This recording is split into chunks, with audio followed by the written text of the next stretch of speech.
Ecclesiastes chapter 1. The words of the teacher, son of David, king in Jerusalem. Meaningless, meaningless, says the teacher, utterly meaningless. Everything is meaningless. What does man gain from all his labor at which he toils under the sun? Generations come and generations go, but the earth remains forever. The sun rises and the sun sets and hurries back to where it rises. The wind blows to the south and turns to the north. Round and round it goes, ever returning on its course. All streams flow into the sea, yet the sea is never full. To the place the streams come from, there they return again. All things are wearisome, more than one can say. The eye never has enough of seeing, nor the ear its fill of hearing. What has been will be again. What has been done will be done again. There is nothing new under the sun. Is there anything of which one can say, "Look, this is something new"? It was here already long ago. It was here before our time. There is no remembrance of men of old, and even those who are yet to come will not be remembered by those who follow. I, the teacher, was king over Israel in Jerusalem. I devoted myself to study and to explore by wisdom all that is done under heaven. What a heavy burden God has laid on men! I have seen all the things that are done under the sun. All of them are meaningless, a chasing after the wind. What is twisted cannot be straightened. What is lacking cannot be counted. I thought to myself, "Look, I have grown and increased in wisdom more than anyone who has ruled over Jerusalem before me. I have experienced much of wisdom and knowledge." Then I applied myself to the understanding of wisdom, and also of madness and folly.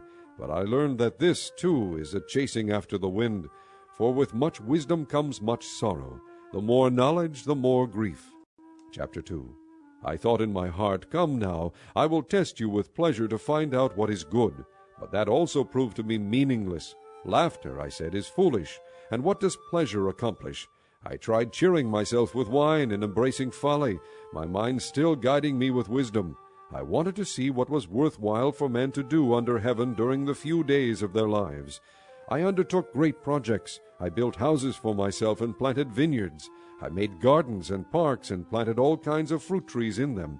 I made reservoirs to water groves of flourishing trees. I bought male and female slaves and had other slaves who were born in my house. I also owned more herds and flocks than anyone in Jerusalem before me. I amassed silver and gold for myself and the treasure of kings and provinces. I acquired men and women singers, and a harem as well, the delights of the heart of man. I became greater by far than anyone in Jerusalem before me. In all this my wisdom stayed with me. I denied myself nothing my eyes desired. I refused my heart no pleasure. My heart took delight in all my work, and this was the reward for all my labor. Yet when I surveyed all that my hands had done, and what I had toiled to achieve, everything was meaningless, a chasing after the wind.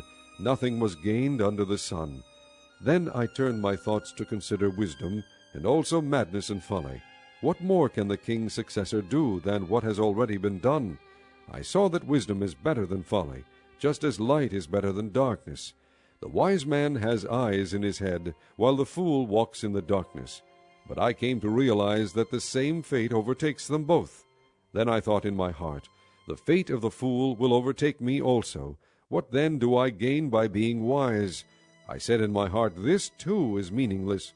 For the wise man, like the fool, will not be long remembered. In days to come both will be forgotten. Like the fool, the wise man too must die." So I hated life, because the work that is done under the sun was grievous to me. All of it is meaningless, a chasing after the wind. I hated all the things I had toiled for under the sun, because I must leave them to the one who comes after me. And who knows whether he will be a wise man or a fool? Yet he will have control over all the work into which I have poured my effort and skill under the sun. This too is meaningless. So my heart began to despair over all my toilsome labor under the sun. For a man may do his work with wisdom, knowledge, and skill, and then he must leave all he owns to someone who has not worked for it. This too is meaningless and a great misfortune. What does a man get for all the toil and anxious striving with which he labors under the sun? All his days his work is pain and grief. Even at night his mind does not rest. This too is meaningless. A man can do nothing better than to eat and drink and find satisfaction in his work. This too I see is from the hand of God, for without him who can eat or find enjoyment? To the man who pleases him, God gives wisdom, knowledge, and happiness. But to the sinner he gives the task of gathering and storing up wealth, to hand it over to the one who pleases God. This too is meaningless, a chasing after the wind. Chapter 3. There is a time for everything, and a season for every activity under heaven, a time to be born and a time to die, a time to plant and a time to uproot, a time to kill and a time to heal, a time to tear down and a time to build, a time to weep and a time to laugh, a time to mourn and a time to dance, a time to scatter stones and a time to gather them, a time to embrace and a time to refrain, a time to search and a time to give up, a time to keep and a time to throw away, a time to tear and a time to mend, a time to be silent and a time to speak, a time to love and a time to hate, a time for war and a time for peace. What does the worker gain from his toil? I have seen the burden God has laid on men. He has made everything beautiful in its time. He has also set eternity in the hearts of men, yet they cannot fathom what God has done from beginning to end. I know that there is nothing better for men than to be happy and do good while they live, that everyone may eat and drink and find satisfaction in all his toil. This is the gift of God. I know that everything God does will endure forever. Nothing can be added to it and nothing taken from it. God does it so that men will revere him. Whatever is has already been, and what will be has been before, and God will call the past to account. And I saw something else under the sun. In the place of judgment, wickedness was there. In the place of justice, wickedness was there. I thought in my heart, God will bring to judgment both the righteous and the wicked, for there will be a time for every activity, a time for every deed. I also thought, as for men, God tests them so that they may see that they are like the animals. Man's fate is like that of the animals. The same fate awaits them both. As one dies, so dies the other. All have the same breath. Man has no advantage over the animal. Everything is meaningless. All go to the same place. All come from dust, and to dust all return. Who knows if the spirit of man rises upward, and if the spirit of the animal goes down into the earth? So I saw that there is nothing better for a man than to enjoy his work, because that is his lot. For who can bring him to see what will happen after him? Chapter 4. Again I looked and saw all the oppression that was taking place under the sun. I saw the tears of the oppressed, and they have no comforter. Power was on the side of their oppressors, and they have no comforter. And I declared that the dead who had already died are happier than the living who are still alive. But better than both is he who has not yet been, who has not seen the evil that is done under the sun. And I saw that all labor and all achievement spring from man's envy of his neighbor. This too is meaningless, a chasing after the wind. The fool folds his hands and ruins himself. Better one handful with tranquility than 2 handfuls with toil and chasing after the wind. Again I saw something meaningless under the sun. There was a man all alone. He had neither son nor brother. There was no end to his toil, yet his eyes were not content with his wealth. For whom am I toiling, he asked, and why am I depriving myself of enjoyment? This too is meaningless, a miserable business. 2 are better than 1, because they have a good return for their work. If one falls down, his friend can help him up. But pity the man who falls and has no one to help him up. Also if 2 lie down together, they will keep warm. But how can 1 keep warm alone? Though 1 may be overpowered, 2 can defend themselves. A cord of 3 strands is not quickly broken. Better a poor but wise youth than an old but foolish king who no longer knows how to take warning. The youth may have come from prison to the kingship, or he may have been born in poverty within his kingdom. I saw that all who lived and walked under the sun followed the youth, the king's successor. There was no end to all the people who were before them, but those who came later were not pleased with the successor. This too is meaningless, a chasing after the wind. Chapter 5. Guard your steps when you go to the house of God. Go near to listen rather than to offer the sacrifice of fools who do not know that they do wrong. Do not be quick with your mouth. Do not be hasty in your heart to utter anything before God. God is in heaven, and you are on earth. So let your words be few. As a dream comes when there are many cares, so the speech of a fool when there are many words. When you make a vow to God, do not delay in fulfilling it. He has no pleasure in fools. Fulfill your vow. It is better not to vow than to make a vow and not fulfill it. Do not let your mouth lead you into sin, and do not protest to the temple messenger, My vow was a mistake. Why should God be angry at what you say, and destroy the work of your hands? Much dreaming and many words are meaningless. Therefore stand in awe of God. If you see the poor oppressed in a district, and justice and rights denied, do not be surprised at such things, for one official is eyed by a higher one, and over them both are others higher still. The increase from the land is taken by all. The king himself profits from the fields. Whoever loves money never has money enough. Whoever loves wealth is never satisfied with his income. This too is meaningless. As goods increase, so do those who consume them. And what benefit are they to the owner except to feast his eyes on them? The sleep of a laborer is sweet, whether he eats little or much, but the abundance of a rich man permits him no sleep. I have seen a grievous evil under the sun, wealth hoarded to the harm of its owner, or wealth lost through some misfortune, so that when he has a son there is nothing left for him. Naked a man comes from his mother's womb, and as he comes so he departs. He takes nothing from his labor that he can carry in his hand. This too is a grievous evil. As a man comes, so he departs. And what does he gain, since he toils for the wind? All his days he eats in darkness with great frustration, affliction, and anger. Then I realized that it is good and proper for a man to eat and drink, and to find satisfaction in his toilsome labor under the sun during the few days of life God has given him, for this is his lot. Moreover, when God gives any man wealth and possessions, and enables him to enjoy them, to accept his lot, and be happy in his work, this is a gift of God. He seldom reflects on the days of his life, because God keeps him occupied with gladness of heart. Chapter 6. I have seen another evil under the sun, and it weighs heavily on men. God gives a man wealth, possessions, and honor, so that he lacks nothing his heart desires, but God does not enable him to enjoy them, and a stranger enjoys them instead. This is meaningless, a grievous evil. A man may have 100 children and live many years, yet no matter how long he lives, if he cannot enjoy his prosperity and does not receive proper burial, I say that a stillborn child is better off than he. It comes without meaning, it departs in darkness, and in darkness its name is shrouded. Though it never saw the sun or knew anything, it has more rest than does that man, even if he lives 1,000 years twice over, but fails to enjoy his prosperity. Do not all go to the same place? All man's efforts are for his mouth, yet his appetite is never satisfied. What advantage has a wise man over a fool? What does a poor man gain by knowing how to conduct himself before others? Better what the eye sees than the roving of the appetite. This too is meaningless, a chasing after the wind. Whatever exists has already been named, and what man is has been known. No man can contend with one who is stronger than he. The more the words, the less the meaning, and how does that profit anyone? For who knows what is good for a man in life during the few and meaningless days he passes through like a shadow? Who can tell him what will happen under the sun after he is gone? Chapter 7. A good name is better than fine perfume, and the day of death better than the day of birth. It is better to go to a house of mourning than to go to a house of feasting, for death is the destiny of every man. The living should take this to heart.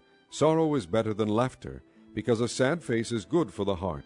The heart of the wise is in the house of mourning, but the heart of fools is in the house of pleasure. It is better to heed a wise man's rebuke than to listen to the song of fools. Like the crackling of thorns under the pot, so is the laughter of fools. This too is meaningless. Extortion turns a wise man into a fool, and a bribe corrupts the heart. The end of a matter is better than its beginning, and patience is better than pride. Do not be quickly provoked in your spirit, for anger resides in the lap of fools.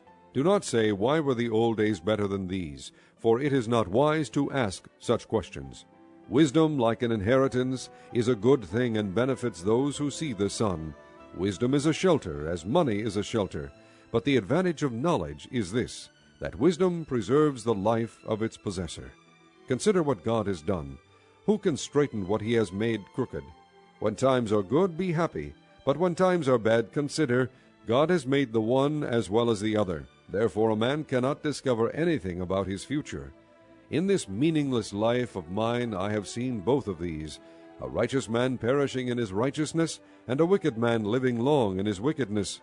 Do not be over-righteous, neither be over-wise. Why destroy yourself? Do not be over-wicked, and do not be a fool. Why die before your time? It is good to grasp the one and not let go of the other. The man who fears God will avoid all extremes. Wisdom makes one wise man more powerful than 10 rulers in a city. There is not a righteous man on earth who does what is right and never sins. Do not pay attention to every word people say, or you may hear your servant cursing you, for you know in your heart that many times you yourself have cursed others. All this I tested by wisdom, and I said, I am determined to be wise, but this was beyond me. Whatever wisdom may be, it is far off and most profound. Who can discover it?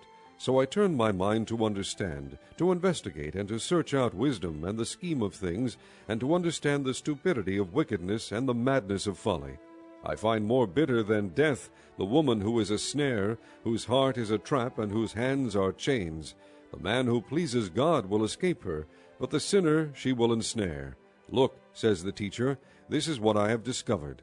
Adding one thing to another to discover the scheme of things, while I was still searching but not finding, I found one upright man among 1,000, but not one upright woman among them all. This only have I found.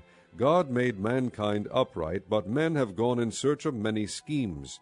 Chapter 8. Who is like the wise man? Who knows the explanation of things? Wisdom brightens a man's face and changes its hard appearance.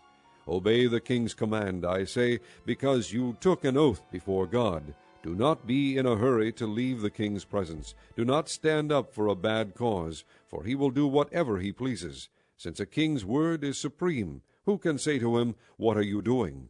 Whoever obeys his command will come to no harm, and the wise heart will know the proper time and procedure, for there is a proper time and procedure for every matter, though a man's misery weighs heavily upon him. Since no man knows the future, who can tell him what is to come? No man has power over the wind to contain it, so no one has power over the day of his death. As no one is discharged in time of war, so wickedness will not release those who practice it. All this I saw as I applied my mind to everything done under the sun. There is a time when a man lords it over others to his own hurt. Then, too, I saw the wicked buried, those who used to come and go from the holy place and receive praise in the city where they did this. This, too, is meaningless. When the sentence for a crime is not quickly carried out, the hearts of the people are filled with schemes to do wrong. Although a wicked man commits 100 crimes and still lives a long time, I know that it will go better with God-fearing men who are reverent before God. Yet because the wicked do not fear God, it will not go well with them, and their days will not lengthen like a shadow. There is something else meaningless that occurs on earth. Righteous men who get what the wicked deserve, and wicked men who get what the righteous deserve. This too, I say, is meaningless. So I commend the enjoyment of life, because nothing is better for a man under the sun than to eat and drink and be glad. Then joy will accompany him in his work all the days of the life God has given him under the sun. When I applied my mind to know wisdom and to observe man's labor on earth, his eyes not seeing sleep day or night, then I saw all that God has done. No one can comprehend what goes on under the sun. Despite all his efforts to search it out, man cannot discover its meaning. Even if a wise man claims he knows, he cannot really comprehend it. Chapter 9. So I reflected on all this, and concluded that the righteous and the wise and what they do are in God's hands. But no man knows whether love or hate awaits him. All share a common destiny, the righteous and the wicked, the good and the bad, the clean and the unclean, those who offer sacrifices and those who do not. As it is with the good man, so with the sinner. As it is with those who take oaths, so with those who are afraid to take them. This is the evil in everything that happens under the sun. The same destiny overtakes all.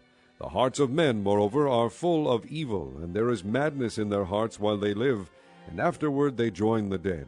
Anyone who is among the living has hope. Even a live dog is better off than a dead lion. For the living know that they will die, but the dead know nothing. They have no further reward, and even the memory of them is forgotten.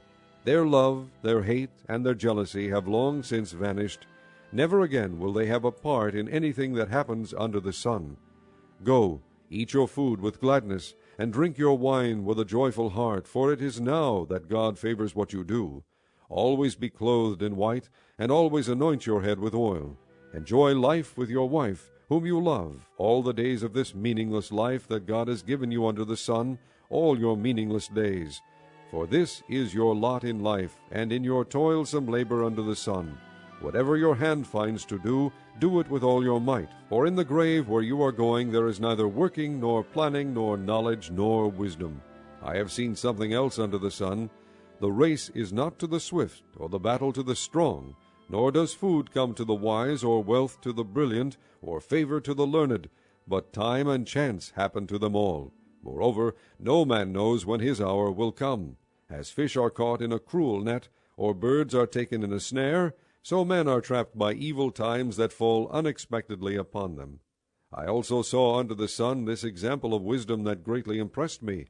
There was once a small city with only a few people in it, and a powerful king came against it, surrounded it, and built huge siege works against it. Now there lived in that city a man poor but wise, and he saved the city by his wisdom. But nobody remembered that poor man. So I said, Wisdom is better than strength. But the poor man's wisdom is despised, and his words are no longer heeded. The quiet words of the wise are more to be heeded than the shouts of a ruler of fools. Wisdom is better than weapons of war, but one sinner destroys much good. Chapter 10. As dead flies give perfume a bad smell, so a little folly outweighs wisdom and honor. The heart of the wise inclines to the right, but the heart of the fool to the left. Even as he walks along the road, the fool lacks sense, and shows everyone how stupid he is. If a ruler's anger rises against you, do not leave your post. Calmness can lay great errors to rest. There is an evil I have seen under the sun, the sort of error that arises from a ruler. Fools are put in many high positions, while the rich occupy the low ones. I have seen slaves on horseback, while princes go on foot like slaves. Whoever digs a pit may fall into it. Whoever breaks through a wall may be bitten by a snake. Whoever quarries stones may be injured by them. Whoever splits logs may be endangered by them. If the axe is dull and its edge unsharpened, more strength is needed, but skill will bring success. If a snake bites before it is charmed, there is no profit for the charmer. Words from a wise man's mouth are gracious, but a fool is consumed by his own lips. At the beginning his words are folly, at the end they are wicked madness, and the fool multiplies words. No one knows what is coming. Who can tell him what will happen after him? A fool's work wearies him. He does not know the way to town. Woe to you, O land, whose king was a servant, and whose princes feast in the morning. Blessed are you, O land, whose king is of noble birth, and whose princes eat at a proper time, for strength and not for drunkenness. If a man is lazy, the rafters sag. If his hands are idle, the house leaks. A feast is made for laughter, and wine makes life merry, but money is the answer for everything. Do not revile the king even in your thoughts, or curse the rich in your bedroom, because a bird of the air may carry your words, and a bird on the wing may report what you say. Chapter 11. Cast your bread upon the waters, for after many days you will find it again. Give portions to 7, yes, to 8, for you do not know what disaster may come upon the land. If clouds are full of water, they pour rain upon the earth. Whether a tree falls to the south or to the north, in the place where it falls, there will it lie. Whoever watches the wind will not plant. Whoever looks at the clouds will not reap. As you do not know the path of the wind, or how the body is formed in a mother's womb, so you cannot understand the work of God, the maker of all things. Sow your seed in the morning, and at evening let not your hands be idle. For you do not know which will succeed, whether this or that, or whether both will do equally well. Light is sweet, and it pleases the eyes to see the sun. However many years a man may live, let him enjoy them all. But let him remember the days of darkness, for they will be many. Everything to come is meaningless. Be happy, young man, while you are young, and let your heart give you joy in the days of your youth. Follow the ways of your heart, and whatever your eyes see, but know that for all these things God will bring you to judgment. So then banish anxiety from your heart, and cast off the troubles of your body, for youth and vigor are meaningless. Chapter 12. Remember your Creator in the days of your youth, before the days of trouble come, and the years approach when you will say, I find no pleasure in them. Before the sun, and the light, and the moon, and the stars grow dark, and the clouds return after the rain, when the keepers of the house tremble, and the strong men stoop, when the grinders cease because they are few, and those looking through the windows grow dim, when the doors to the street are closed, and the sound of grinding fades, when men rise up at the sound of birds, but all their songs grow faint, when men are afraid of heights and of dangers in the streets, when the almond tree blossoms and the grasshopper drags himself along, and desire no longer is stirred, then man goes to his eternal home, and mourners go about the streets. Remember him before the silver cord is severed, or the golden bowl is broken, before the pitcher is shattered at the spring, or the wheel broken at the well, and the dust returns to the ground it came from, and the spirit returns to God who gave it. Meaningless, meaningless, says the teacher. Everything is meaningless. Not only was the teacher wise, but also he imparted knowledge to the people. He pondered and searched out and set in order many proverbs. The teacher searched to find just the right words, and what he wrote was upright and true.